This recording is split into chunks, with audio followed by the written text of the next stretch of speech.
Thank you so much for joining us. This is an ad hoc session this summer. We'll be picking up our weekly schedule very soon at the beginning of the academic year in September. And yeah, we have a fantastic session lined up for you. We have Pablo Arredondo, the co-founder and chief product officer of CaseText, as well as Javed Qadrud-Din, who's the director of machine learning at CaseText, and they will talk about the parallel search project. But before I turn it over to Pablo and Javed, I just wanted to see if anyone had any news to share. It's been a couple of months almost since our last session, and I wanted to see if anyone had any updates they wanted to share with the group. If so, please unmute yourself or use the chat function. Roland.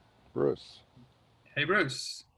So just a quick update that the Space Commodities Exchange was included as a major recommendation in the State of the Industrial Base report that came out about 2 weeks ago. And that means that the notion of using computational law for interplanetary transactions is at least teed up to be on the table with the Department of Defense, because we're needing to figure out how to buy and sell commodities like lunar water at a launch and things like that. So it's on its glide path, as they say. Cool, very cool. Thanks, Bruce.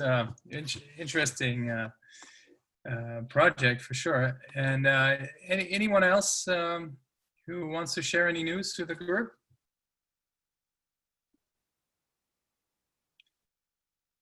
Let's see, Scott.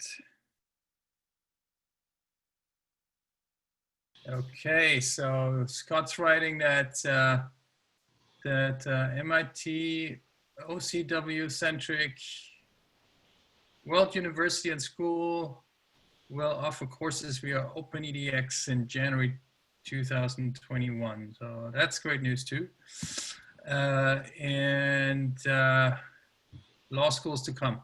All right, cool. Thank you, Scott. Anyone else any news to share? No. All right, so we have one presentation today. Frequently, we do up to 2 presentations, sometimes 3 presentations in 1 hour. So we have a little bit more time for this one. So I will turn it over to Pablo and Javed if they're there. Hi, Roland, Pablo, can you hear us? Hey, good to see you. Good to see you as well. And you can hear us okay? Perfect. All right. All right. So, take it away. And here's Javed, okay. All right, and let me share my screen real quick.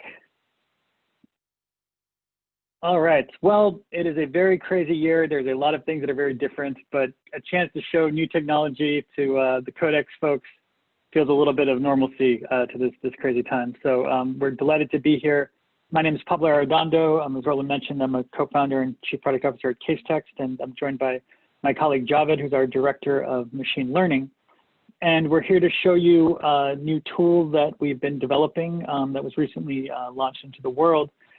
Before we jump in, forgive me, indulge me, I just want to do a very quick spin through the evolution of law in its medium, and I mean very quick. And the reason I want to do that is that I think that to really understand, to my mind, to understand sort of what's been going on with the, if you will, vectorization of law, it's important to see it as another step in the many transformations of sort of substrate that the law has gone through, each one both adding new abilities and raising new challenges. So here, just again, very quickly, this is Hammurabi's code. Each of these will be the manifestation of law, and then what had to give up its life or its natural flow to create it. So Hammurabi's code was etched into this diorite rock, which apparently is very hard to carve into, but very durable. So you can imagine why they might choose that. The Magna Carta, unfortunately, this isn't the actual cow that had to give up its skin in order to create the vellum that was used for it. But the law then sort of remanifested in a format that's much more portable, but more prone to flooding than, say, the rocks were. Here's a single tree that had to give up its life. Now you went from these single calfskin things to the book.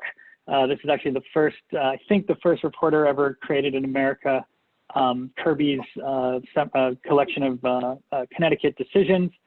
And of course, an entire forest had to give up its life to create the Westlaw reporter system. And, you start to see now with this reporter system, a huge number of advantages, right? An ability to navigate using the key topic systems that they created. But you started to then see some of the potential weaknesses or downsides, which is now you were beholden to whatever editorial decisions they had made in trying to structure the law.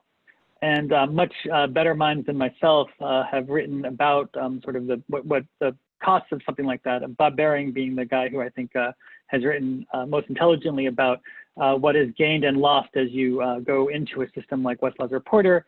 And then, of course, as we get up to today, this was a great moment in the sort of the transubstantiation of law, if you will. This time it's silicone giving up its life. I do want to give a shout out to the graphics department in 1979, because nothing conveys what I'm trying to say more than seeing how these books sort of reappeared into digital form here. And specifically, when they came into digital form, what did it mean for the common law to exist in this format? Well, by and large, it was a searchable index, right? You had a list of words, every single word that was in that could be in the common law. And then documents were sort of just comprised of either having or not having that word. And then sometimes you would have counts, of course, right? So you'd say, this document says patent 5 times versus this one saying it 0 times. And a lot of search was driven by basically leveraging this sort of, this system of the law. When you put the law into what this is, you could do certain things with it. And again, there were advantages to it. You can now search everywhere. That was also sometimes a disadvantage because you were just sort of thrown out into the ocean of wherever your keyword search would bring you. And of course, keyword searching, as I'm sure most of you on this call are aware, either through direct practice or from work you've done in it, has profound limitations. It's both over and under inclusive. It pulls in things you didn't want that just happen to use that word.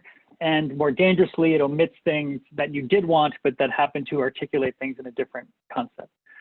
And so what I think, the way I sort of put what I think the big jump here, and this is obviously something that's happening in language as a whole, it's not unique to law, but we're now seeing what happens when the law shifts again into its form into something like this. And by this isn't an arrow pointing to something tiny. This is a sort of representation of a vector, an ability to represent words or even sentences as essentially a direction and a magnitude, right? As a different form for it to be.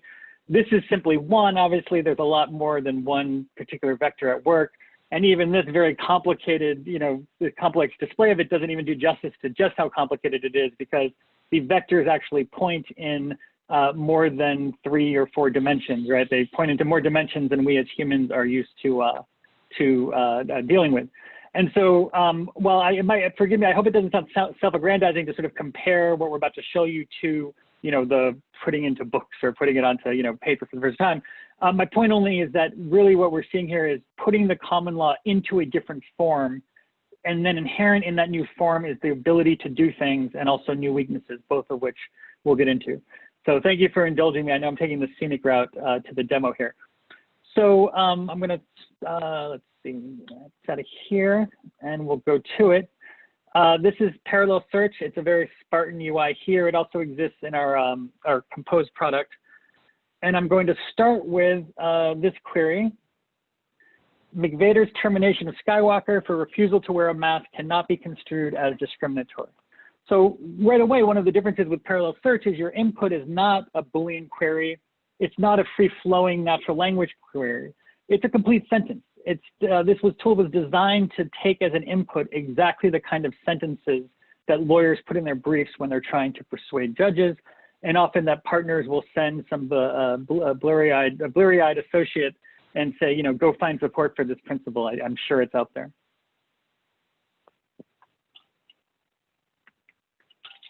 Okay, so what you're seeing in these results are things like concerning whether or not being told to remove a sweater or jacket because of your race, right, is an issue, right? Here you see that the issue facts here was whether or not failure to wear goggles was actually the reason why somebody was discharged versus not. Result 3, to be honest, isn't as good in the sense that it has to do with the moving some personnel and whether that was discriminatory. But then with number 4 again, we see again that they're saying, look, you weren't fired for discriminatory reasons. It was because you failed to follow the safety protocol by not wearing cut-resistant gloves.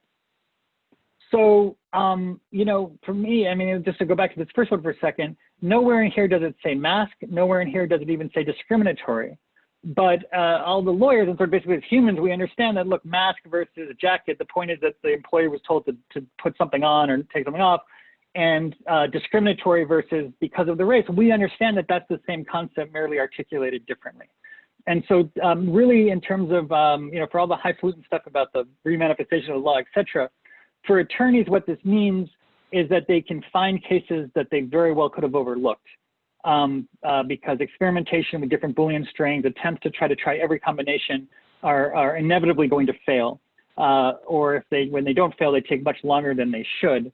And here, for the first time that I'm aware of, you're seeing a search that really seems to be able to match on concepts independent of keyword. And I know I don't, want to diminish, or certainly there's been work with synonyms and other things that were done. I don't know if Khaled or anyone from Westlaw's here, but I'm sure they'd love to talk about their decades of work that they've done. But I think truthfully, until the breakthroughs that happened, and Javed is going to get into, really what that was about, you weren't able to have this sort of robust ability to match concept, not keyword, that spans all the different queries you might do.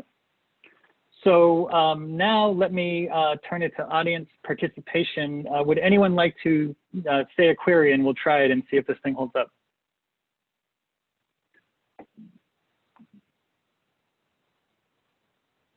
Should I cold call?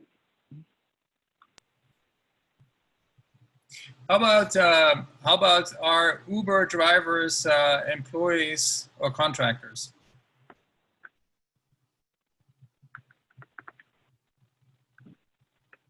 So you're using employees, a natural employers. Very good, thank you. All right, let's try it.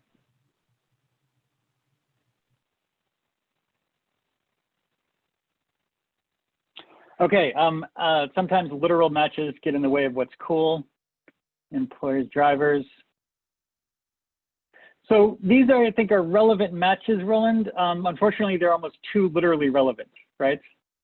So our for-hire drivers, contract where. So you see FedEx drivers. So even though, well, no, we said drivers in there. So it does okay, but I don't know if that best shows the ability to do concept matching because it matches literally. Okay. So other queries? Yeah, folks in the text. Let's see. The last one is it okay to bring a live chicken into a grocery store? This emotional support. I'm going to say it is completely, I'm going to take a little bit of license to change that to it's completely legal to bring a live chicken into a grocery store. Because remember, this is designed for briefs, right? Where you don't ask questions of the judge, you tell the judge what you think, right? All right, let's see how we do here. The running of a grocery store is lawful. And it's missing a key chicken. I think it is against any direction I know of. Oh, there we go, guys. Now we're talking.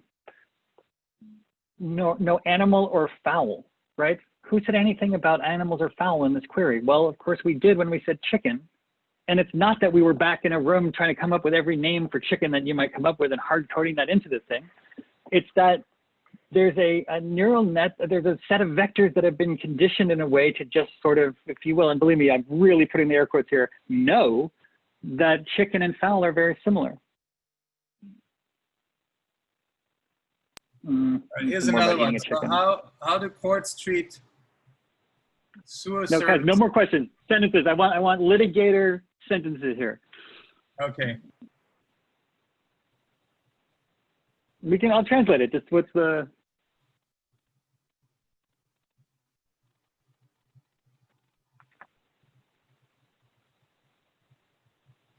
Folks, any sentences? read the question and I'll try to convert it, or we can just do it as a question. I don't mean to be too nitpicky.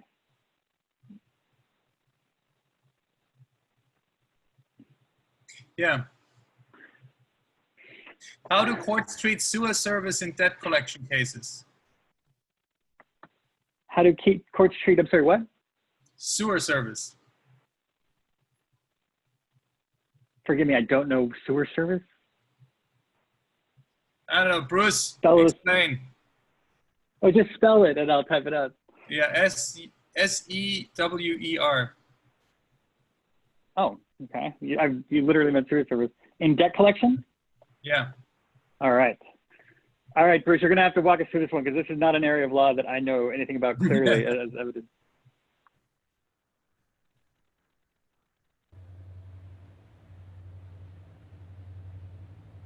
Bruce, how are we doing here? So you're doing well. So sewer service is the phenomenon of a creditor claiming to have given proper service, but actually, in effect, throwing it away. So using substituted service, never giving notice to the defendant, and it's a huge problem that CodeX can deal with. And what you're coming up with is some of the cases, Right. but there's no penalty, it seems, and so what you'd want to argue if you were arguing on behalf of the defendant who was never served and is subject to a default judgment in a case they never got served the complaint on, is that that the court never had jurisdiction because there was never proper service. There was only sewer service. And so you would, it's funny, it's air quotes around sewer service in the. Yes, yeah. Yeah. Great. Okay. Yeah, well, but I'm saying it didn't do very well there, I think, right? Because there are clearly no, it other was too literal. This is actually sewer. This is actually sewer, right? This is actually they're talking about sewer. Correct. But with this quotes, Got it. We actually have right. We actually have it. So I didn't mean to stumble you on a live demo. Sorry. No. On the contrary, no. Don't worry. Next slide is going to be all those praise and accolades and everyone going crazy about it. So I really wanted to, So it's certainly not perfect, but that's a good example of where I think it wasn't doing as well. I think it's interesting that it doesn't take us into the sewer, so to speak, literally. When you do it, it seems like it stays in the right area of law, of debt collection, right, as opposed to like municipalities and things like that. Having said that, it doesn't look like it's got the granularity that you'd really need. Pablo. Isn't that by Rachel's tax returns must be disclosed prior to running for office? Whatever, put that in your mind, Rachel, prior to running for office. All right, let's do it.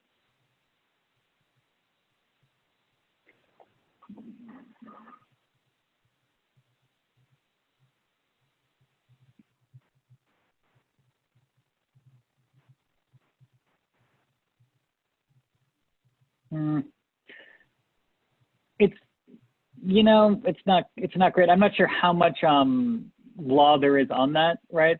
The first ones, and Rachel, there's some answers you were looking for here. Obviously not a duplicate. No, it was just more to do with today's judgment. That was all. Right. No, that makes sense. First two seem to be on point, right? Well, yeah, but partly because they're the same one. So yeah. I only give us credit for one on that. Yeah, man, it's doing all right there. So Pablo, all right. Try Nick's saying because the vague way the contract was written, it is invalid.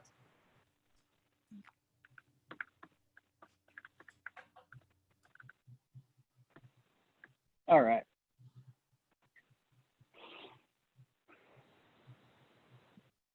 There we go.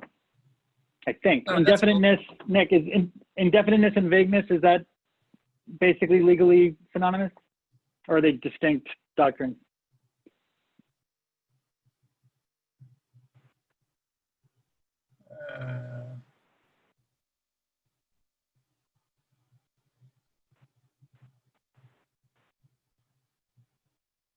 Because if they are the same, then you see clear, great example of it, understanding that indefiniteness and vagueness, right, are the same, right?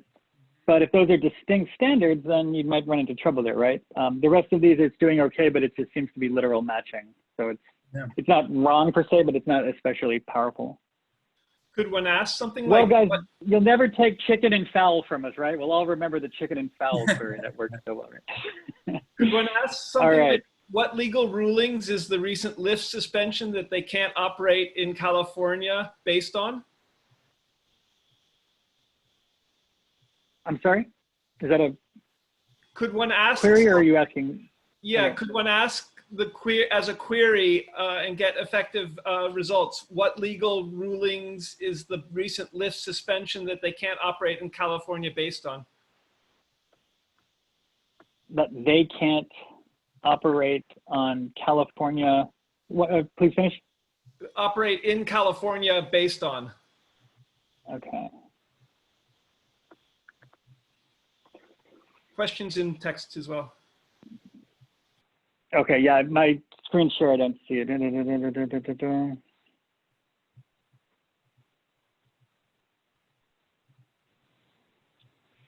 does it look? Hey, Pablo, I think you typed in list, and I think Scott said lift, L-Y-F-T. Oh, lift. Sorry, guys. Yeah. That makes sense.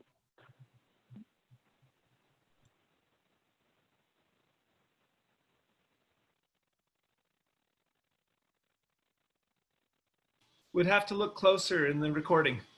Thanks.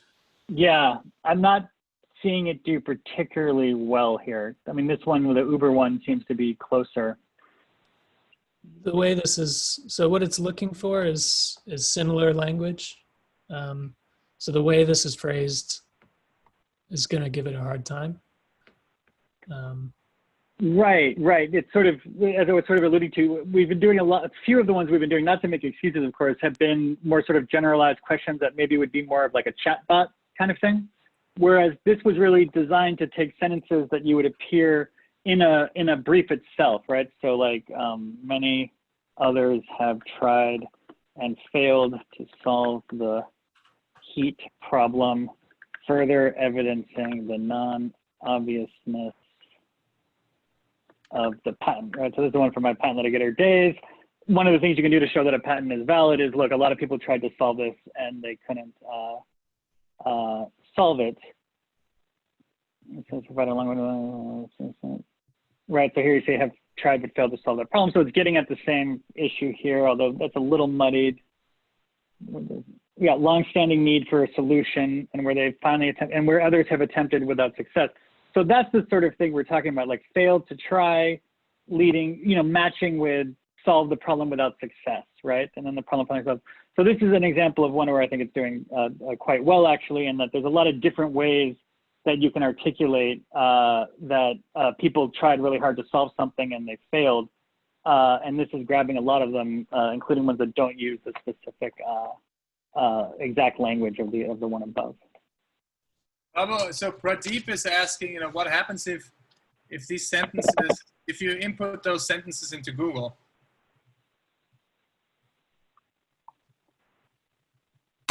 Now, of course, Google is using BERT-based systems now, right?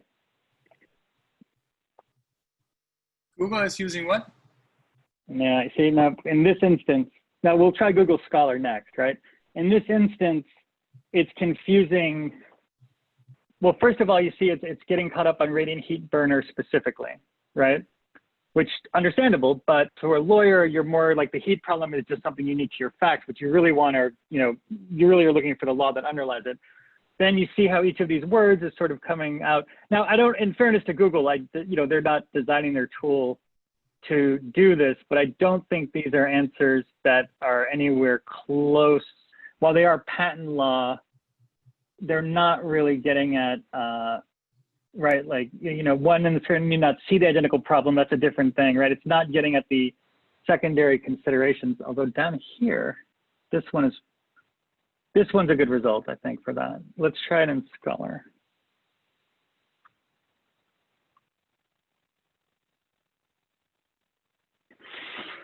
Okay.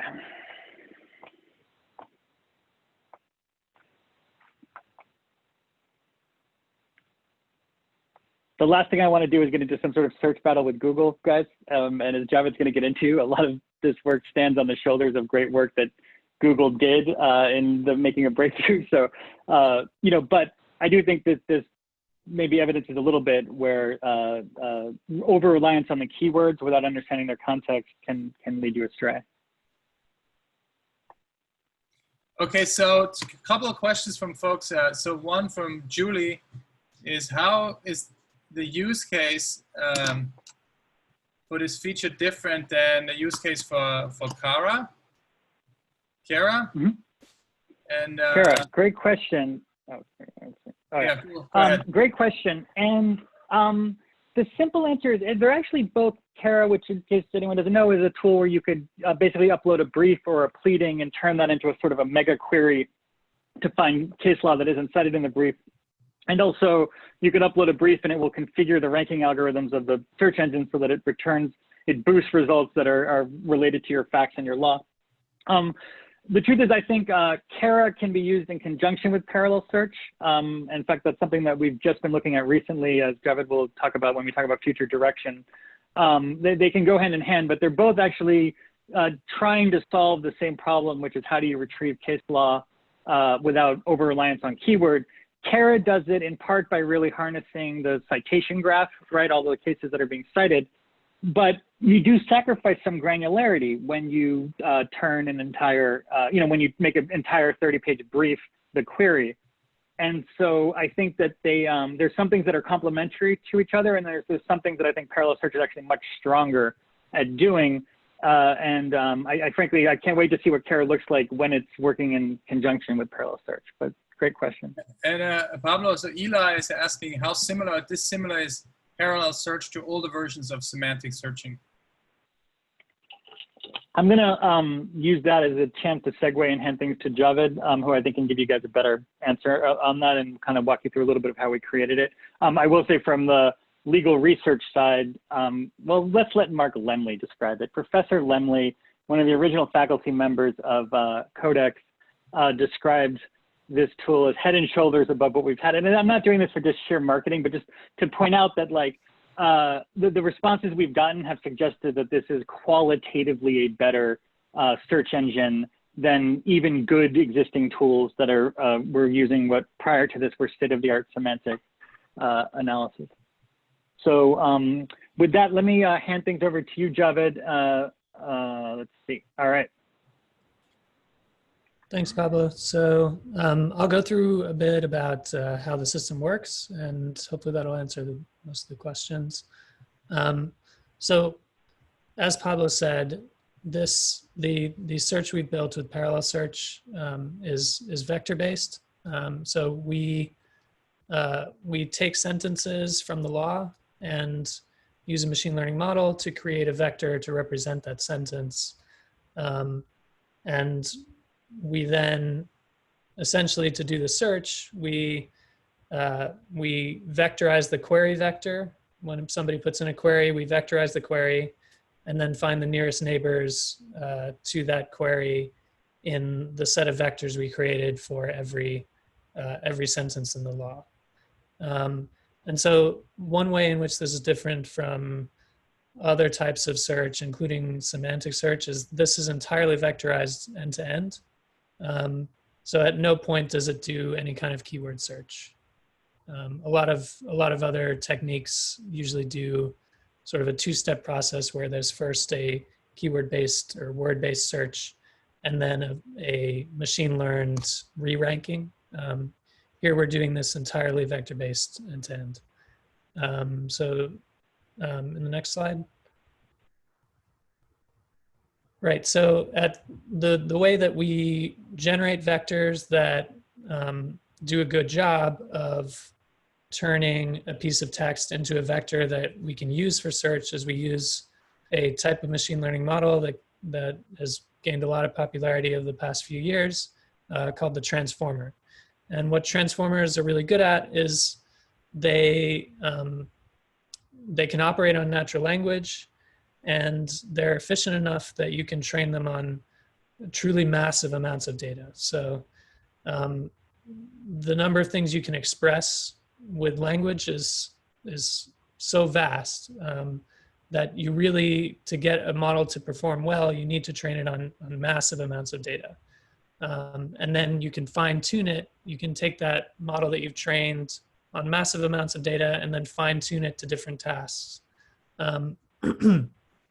So the way this model or similar models were trained is you have it do 2 different training tasks that sort of force the model to learn a lot of this semantics of language. And you do it on a massive data set that you don't need humans to label, because these tasks are simple enough that a computer can set up the task.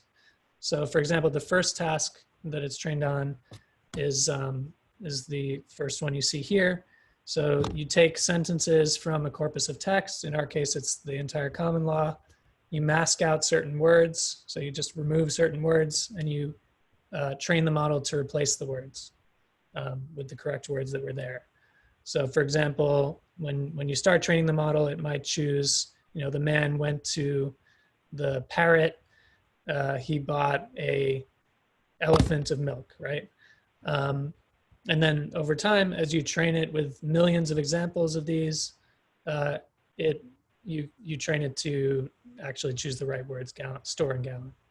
And then the second task that you can use to train this model, or this type of model, is you have a sentence, 2 sentences, and you get the model to predict, are these 2 sentences that came from an actual sequence of sentences in the text, or are these just 2 random sentences? And as you can see, like, in order to do these tasks well, you would need to know something about language. And that's what these very large models end up learning when you do this task millions of times. So that is, we use a transformer model, and to create these vectors, the way we do that is basically we do these pre-training tasks millions of times, and then when we have an inference time, a sentence we want to create a vector out of, we put the sentence in, and then we take some output of some of the last layers of the model and have that be the representation of the sentence. So if we go to the next slide. So this is the architecture of the system as a whole. So the key is this transformer model.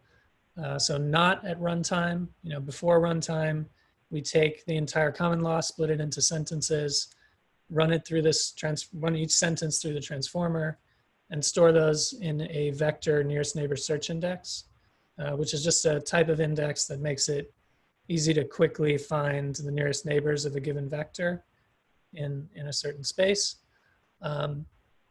So we store all those vectors not at runtime, and then when there's a query at runtime, we run it through the same transformer model, create a vector, and then find its nearest neighbors using the index. And those are our ranked responses.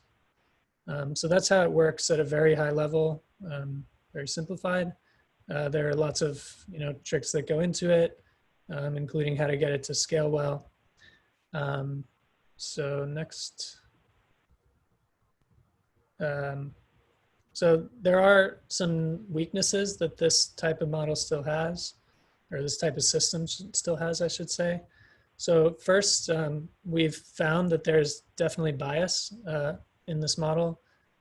So it learns from the entire common law. And so we've found that when you put in names that are associated with some ethnicities, you tend to get different results than if you put in names that are associated with other ethnicities. And that's a reflection of bias that exists in the law itself. It's interesting to see this mirror on the way the law is. Also, the model we haven't tried to train it to distinguish when a sentence is negating another sentence. So if one sentence says, A is B, and another sentence says A is not B, it'll mark those, it'll see those as pretty similar sentences. So that can be a limitation, but it's also good when you're doing legal search to see if you want to make a given statement, if somewhere in the law the negation of that statement exists, you want to see that as a lawyer. So and then, now that, sorry, go ahead. I didn't want to interrupt your flow here, but the chat is sort of lighting up with folks with questions. Folks sure. be very excited about what you're doing, but I don't know, just finish your thought before you go ahead. Yeah, and another limitation is it's relatively expensive to run. So the hardware it takes to run these kind of models is not the cheapest. Got it. Okay. All right, so, well, maybe in reverse order, Daniel from the UK, Daniel Hoadley, is saying he's working on the same problem on English case law and would love to ask you a few questions. I don't, Daniel, did you want to ask the questions right now or offline? Well, I'm happy to ask a few. I mean, I work for the an English equivalent of case text, and I've been kind of bouncing back and forth with Pablo on Twitter quite a bit, and I'm really interested in. By the way, I think the demo was really good, Pablo. You kind of look like you were kind of getting like you're not getting the right queries in here, but I really think this is performing incredibly well, and I'm so jealous of what you guys have managed to do.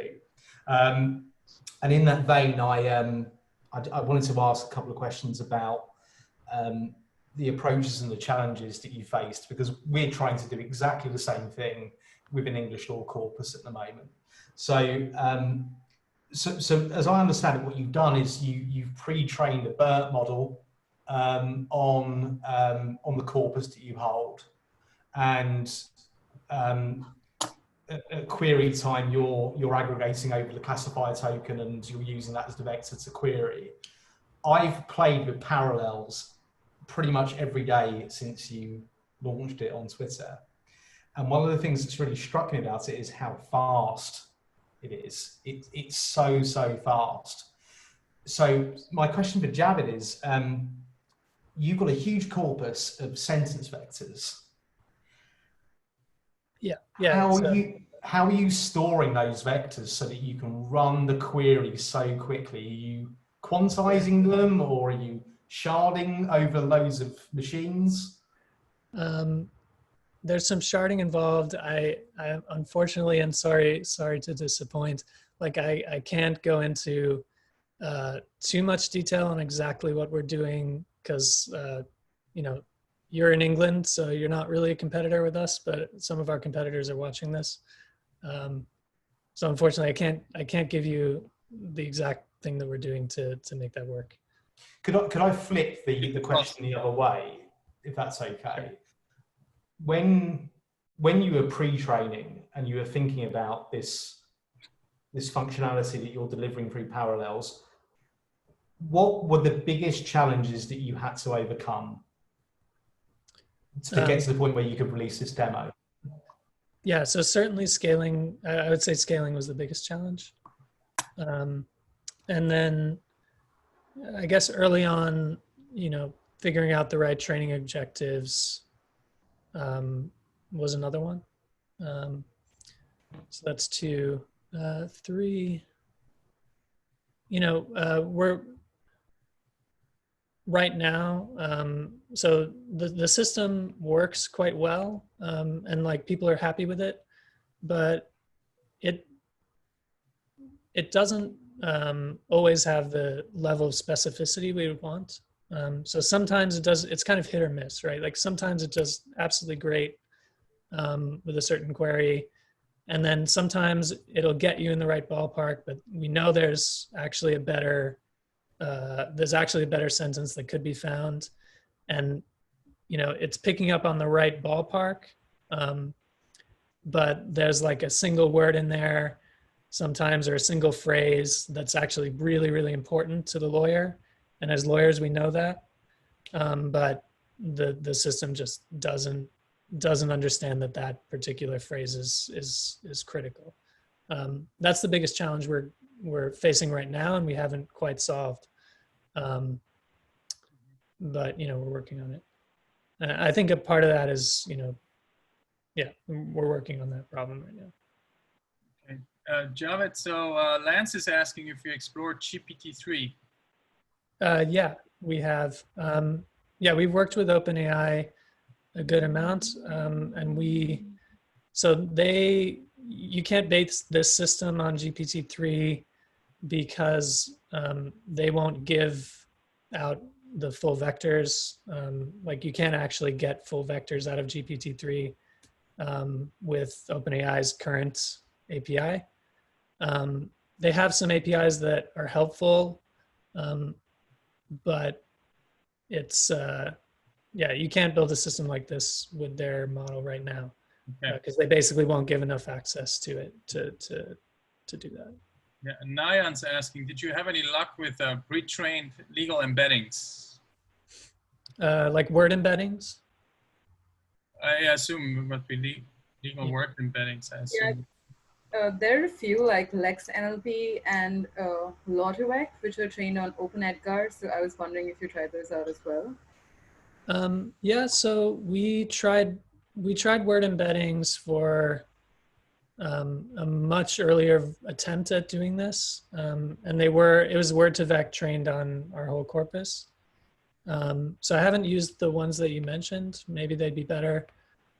Basically, what we tried was you represent a sentence as a weighted mean of the word vectors in it, the word vectors of the words in it, and the weight is just TF-IDF weighting of each vector, and that works okay, but not nearly as well as this. Okay. So Nick is asking, so where does the transfer learning occur? Can you explain the transfer learning? I can't say exactly what fine-tuning objective we're using, but basically we pre-trained on the whole common law with tasks like what you saw in the slide where I talked about the pre-training tasks, and we do fine-tune it to this task, but I can't say exactly how we do it. Okay, Pradeep's asking, how do you get a link to the common law data set that you use to train the model? How can you get access to that? How can you get access first to that? You sign a multi-year deal with the third party that we use, who has the books from Westlaw sent overseas, typed up in duplicate, and then put into XML format.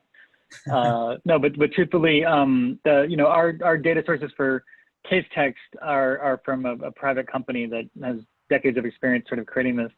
As many people here know, access to the underlying judicial materials is not easy. I think Court Listener and the great folks there, Mike Listener and Brian Carver, might be your best bet to quickly get it if you have commercial intent. If you're purely academic, I know that the folks at Harvard, through a partnership with Ravel, have scanned Harvard's law library, and that might be another source to do it. I don't know if that fully answers your question. If you're asking for a sense of like being able to reproduce it exactly, unfortunately, our corporate constraints won't let us share that exact data set. Okay, then Bernard is asking, how about multilinguality? Could parallel search also be applied to other languages? To which Rachel also asks, are you looking to apply the engine to non-US jurisdictions such as England and Wales? Surely you would need legal linguists to interpret rather than translate, as Google Translate is possibly too rough and ready for a semantic understanding of legal process. So I don't think we really have plans to move into foreign jurisdictions at the moment, but probably the way I'd do it for English, like anything in England's common law that's in the English language, I'd probably do it by simply adding those corpora to the pre-training corpus that we use, and just having a general model that works on all of them. And then for any foreign language, I'd just train a whole new system. Mm-hmm. Is there anything, Rachel's asking, is there anything you're doing to overcome the biases within the common law? We don't have anything we're doing at the moment. It's like an active area of well, research. we're like in spirit praying and cheering on silently those who are putting their shoulder to this very, very difficult, intractable problem, and hoping that when they solve it, they share the wealth. But it's not the kind of thing really that, unless we're going to devote the whole company towards pursuing it, that, Javed, correct me if I'm wrong, but it's the kind of thing that would really require a lot of effort and experimentation and exploration to looking at. So, I think for us, the key is to be transparent about it, to make sure people understand it, and that it's a risk and it's a factor. And that at the moment is all we're doing, but we're very glad that there are people who do have resources to pursue it as a singular focus, because it well deserves it. Yeah. Okay. Lance actually shared an article that he wrote about GPT-3, and so there's a link to his article. So you guys should check that out if you're interested in that particular aspect. All right. This is very cool. Any other questions, folks? So first of all, thank you guys so much. What a privilege to get to share this with you guys. And we'll post a link to Parallel Search. You guys can use it as you see fit. It's freely available. And then one of the joys of being at a startup is your email address is just your name and the company. So I am Pablo at CaseText, and my email address is pablo@casetext.com, and Javed is javed@casetext.com. So please, don't hesitate to reach out to us if you have further questions, ideas, suggestions. We always love to talk to folks in the CodeX community. Oh, there's some more questions coming in. So one is Rachel's wondering if this is going to be free. If it's always going to be free, or is it going to be a commercial product? Yeah, so they don't like when I talk about money, because I oscillate between saying it needs to be free because we have a moral duty to the profession, to like it should be $1 million a year because, my God, it overcomes keyword limitations. The short answer, though, I think right now we're putting it out for free. It does take a significant amount of R&D to create a tool like this. And so while at CaseText we always pride ourselves on creating very good technology and making it extremely affordable, I can't commit that it will always be free to everyone. We're also expanding Parallel Search to now return briefs written by other attorneys, statutes, and sort of expanding the database as well. So how that gets packaged exactly is not clear, but the short answer is it's always going to be free. I can't say that yes, it will be. Sure. In fact, I'd imagine at some point we'll charge. Okay, so Pradeep is asking if you tried NLI, natural language inference algorithms, and Justin's asking how did you overcome BERT's sequence maximum? So in answer to the sequence maximum, we didn't overcome it. We're using sentences, so they're short enough that we don't have to. If we wanted to do this with longer text, there's now some model architectures out there that at least purport to be able to efficiently use transformers on longer sequences, and we're definitely exploring those. And then the second, I don't fully understand the first question, NLI question. And Pradeep, you wanna? Yes. Yes. Hi, Javed. This is great. Actually, my name is Pradeep. I am basically NLP and ML engineer by profession. So my question is about NLI approach, natural language inference, where the query is, you can say, entailment in the document. That way you can also answer the negations.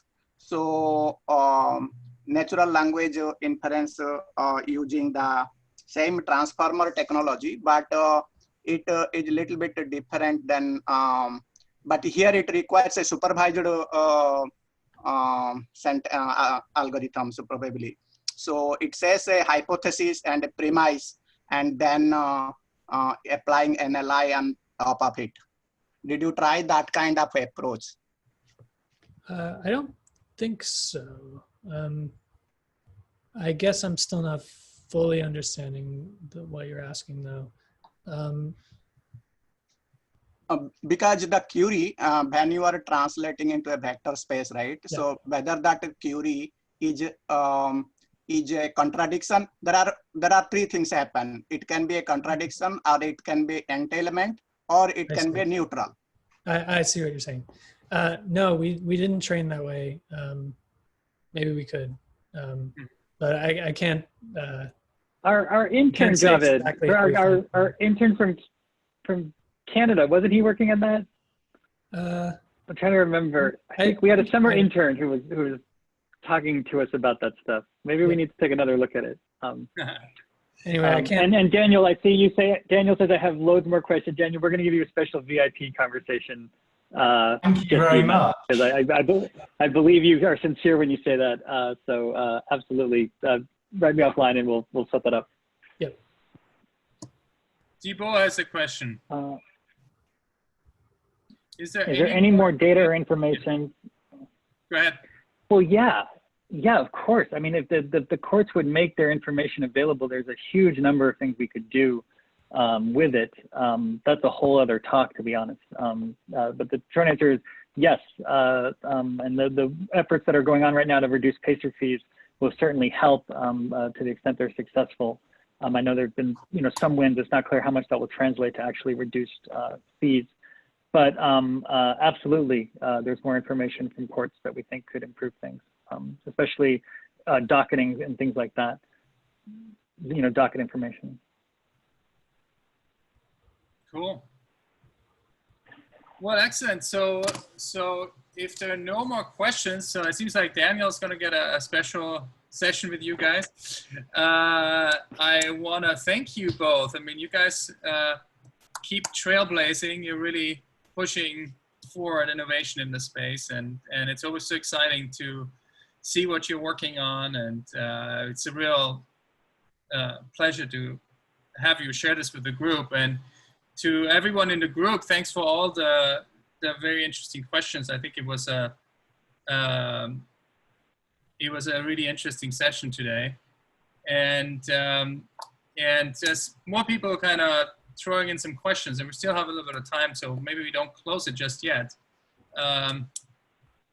So Naya says, we'd love to hear your thoughts about training a domain-specific bird, so legal bird. Any thoughts on that?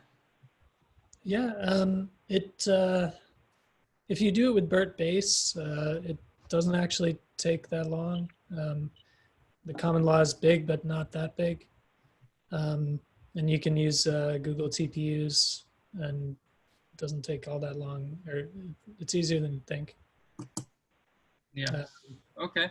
And as one more, Omer is asking, would it be able to search patents? We want to add that. Absolutely. Okay. Absolutely. Cool. Cool. Yeah. And the rest, everyone's, I think, very appreciative of your presentation, and thank you. And I saw one roll in real quick from Bruce about how can this be used to have better access to justice. Always a very important question for all technology. And one thing that comes to my mind is lay people who might not know exactly the right legalese or phrase to use might be able to better sort of access information they care about through a tool that is less beholden to literal keyword matching. That's one sort of thing that comes to my mind. And then more generally, things that make attorneys more efficient and more effective. In theory, that should translate to lower fees and better representation. How much we actually live up to that is a different question. But those are the two that come to my mind. Good question. Yeah, that's a great point too. It just seems to really make it, when you don't have to speak in legalese, right, or in keywords, that seemed to make it, much more accessible to the non-lawyers of the world. So this is just fantastic. Again, Pablo and Javed, really appreciate your joining us and presenting to the group. And I think you can tell that everyone in the group really enjoyed your presentation too. And we're excited to keep tracking your work and hope to see you all next time. Great. Well, thank you all. We'll be in touch with you all through our normal CodeX group meetings channel. We will pick it up again in early September. And then probably we'll be again on our weekly schedule. And yeah, stay tuned. And if you have any thoughts or suggestions for folks we should invite in to speak, don't hesitate to send me an email, rvogl@law.stanford.edu. And yeah, look forward to seeing you all in the near future. Again, thank you all. Take care. Thank you guys. Bye. Thanks, everybody. Bye-bye. Bye.